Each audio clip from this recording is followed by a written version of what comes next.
করতে হবে, ঠিক কিনা? দিনের মধ্যে নামাজও শামিল, ধর্মের মধ্যে নামাজ শামিল, রোজা শামিল, হাজ শামিল, জাকাত শামিল। বলতেছে নামাজ ওই দিন ছিল, সব শরীয়তি নিয়ম ছিল, কিন্তু আহলে বায়েত পাক তাদের হৃদয়ে ছিল। আহলে বায়েত তাদের এই জন্য তারা নামাজের গল্প করে, আর আমরা হুসাইনের গল্প করি। ভাগ হয়ে গেছে, কারণ ভাগ আমরা করি নাই।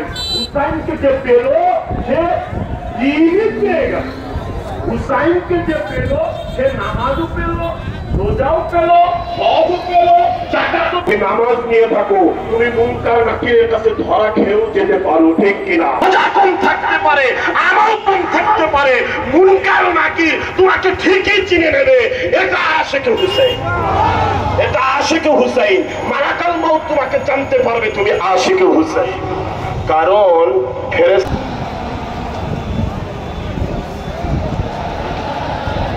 সাহাবীর নাম ছিল দাইয়াতুল কালব। এই দাইয়াতুল কালবের সূরাতে জিবরিল আমিন আল্লাহ রাসূলের কাছে এসে বসে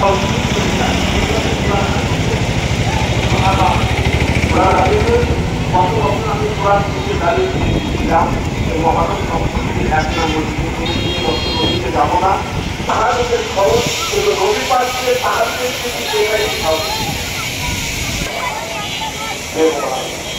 বলছে নানা মেহমানকে আসছে, আপনি মেহমানকে খাওয়াবেন।